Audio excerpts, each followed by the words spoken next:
नमस्कार, प्रणाम, आदाब, सत श्री अकाल, नमो बुद्धाय। अपराध की कहानी के इस एपिसोड में आपका स्वागत है। उम्मीद है आप सब लोग सुखी और सुरक्षित होंगे। मेरी तरफ से आपको मंगल कामनाएं। आज की जो कहानी है मित्रों, वह कानपुर से है। उत्तर प्रदेश का एक ज़िला है, एक औद्योगिक नगरी है कानपुर। कानपुर में एक जगह पड़ता है सिकंदरा कस्बा। 13 फरवरी 2024 को राम निहोर नाम का एक व्यक्ति साइकिल से जा रहा था।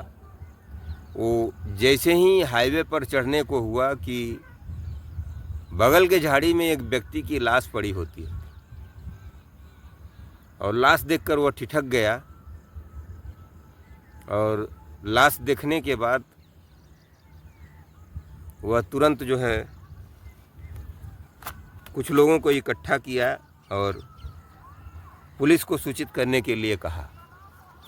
तो पुलिस को सूचना तुरंत दे दी गई। थोड़ी देर में पुलिस पहुंच गई और लाश को अपने कब्जे में लेकर पंचनामा भर करके लाश को पोस्टमार्टम के लिए भेज दिया गया और लाश का फ़ोटो भी खींच लिया गया और लाश की पहचान कराने की कोशिश की जाने लगी।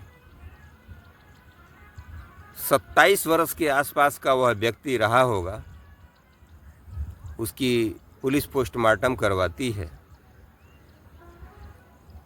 और पोस्टमार्टम में यह बता दिया जाता है कि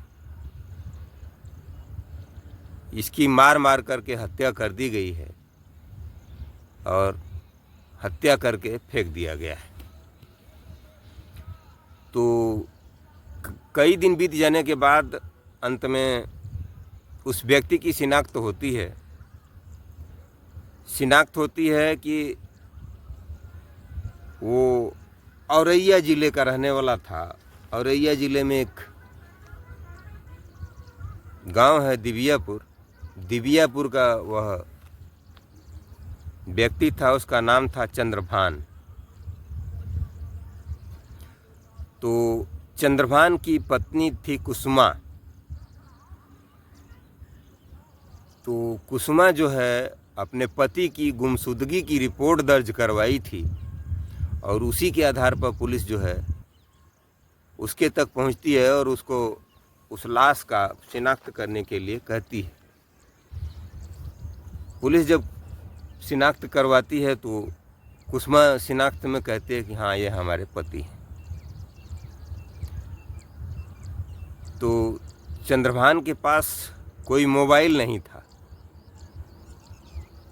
तो कुसुमा से पुलिस पूछताछ करती है कि चंद्रभान जब घर से निकला था तो क्या उसके पास मोबाइल था। तो कुसुमा कहती है कि हाँ, उनके पास मोबाइल तो था, लेकिन पुलिस को वह मोबाइल मिला नहीं था। पुलिस को मोबाइल नहीं मिला था तो पुलिस बहुत परेशान हो जाती है कि आखिर कैसे इसका पर्दाफाश किया जाए। तो पुलिस जो है गहराई से जांच करना शुरू कर देती है। तो जांच करने के दौरान गांव में, उसी दिबियापुर गांव में कुछ लोगों ने कहा कि ये जो कुसुमा है, कुसुमा का जो है अफेयर गांव के ही एक ध्वजेंद्र नाम के 24 वर्षीय युवक से चल रहा है। यह सब सुनने के बाद पुलिस सख्ते में आ गई और पुलिस ने इस कुसुमा का भी मोबाइल का नंबर लेती है और उधर चंद्रभान के भी मोबाइल का नंबर लेती है और किसी तरह से ध्वजेंद्र के भी मोबाइल नंबर को वह पुलिस ले लेती है। इन तीनों मोबाइल नंबरों का कॉल डिटेल पुलिस जो है निकलवाती है, CDR निकलवाती है। तो इस CDR से पता लगता है कि चंद्रभान की मोबाइल से तो कोई ख़ास नहीं, लेकिन ध्वजेंद्र और कुसुमा के मोबाइल नंबर से अक्सर इन दोनों की बातें हुआ करती थी और घंटों बातें होती थी। यह सब देख कर के पुलिस का शक यकीन में बदल गया और जब सारा प्रूफ पुलिस जो है इकट्ठा कर लेती है, सारे सबूत जब इकट्ठा कर लेती है, तो सबूत इकट्ठा करने के बाद पुलिस कुसुमा को और ध्वजेंद्र को दोनों को उठा लेती है, पुलिस स्टेशन ले जाती है और पूछताछ करती है।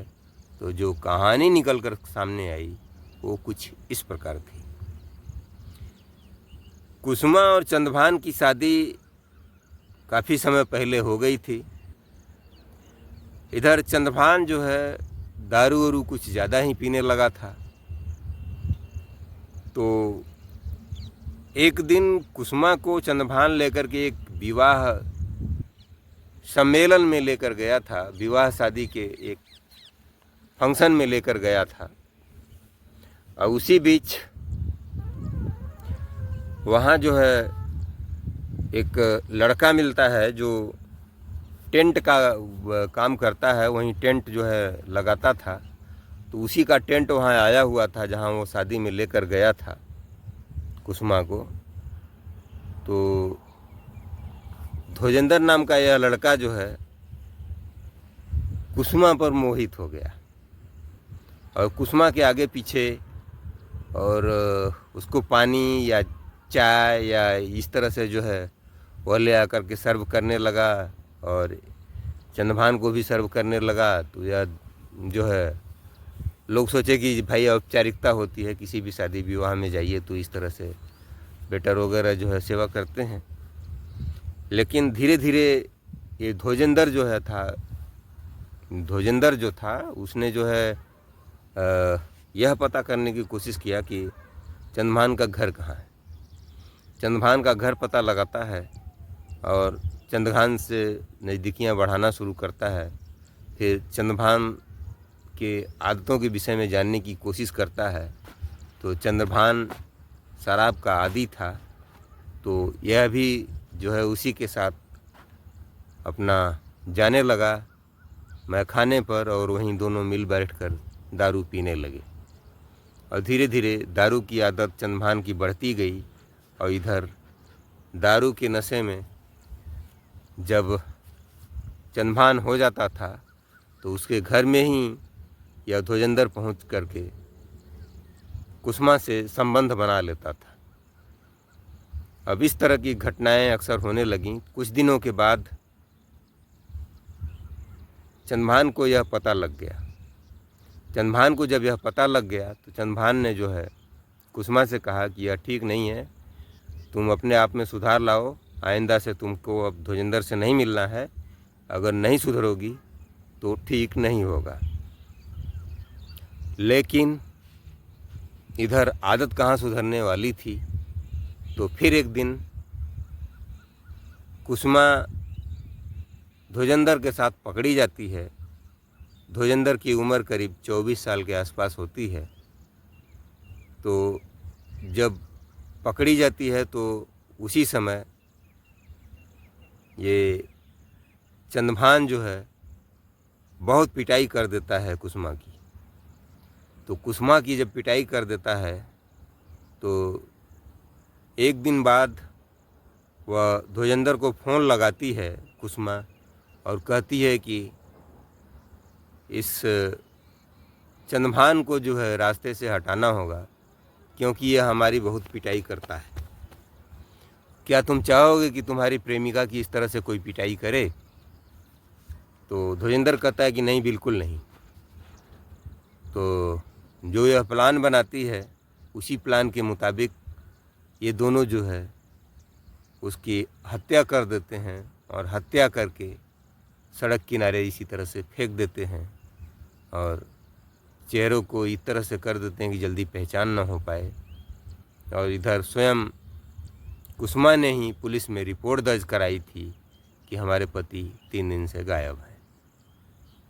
तो एक पत्नी ही अपने पति के कत्ल की साजिश करता निकली और अपने प्रेमी के साथ मिल कर के अपने पति की हत्या करवा देती है। और इस हत्याकांड का बहुत ही ज़्यादा चर्चा हुई और काफ़ी मीडिया में सुर्खियों में बना रहा। ये रही मित्रों आज की ये कहानी, जो काफ़ी ही मन मस्तिष्क को झकझोर देने वाली थी। इसी के साथ मैं आप लोगों को धन्यवाद देता हूँ। आप लोग वीडियो में यहाँ तक हमारे साथ बने रहे और वीडियो को आप लोगों ने यहाँ तक देखा, इसके लिए बहुत बहुत धन्यवाद।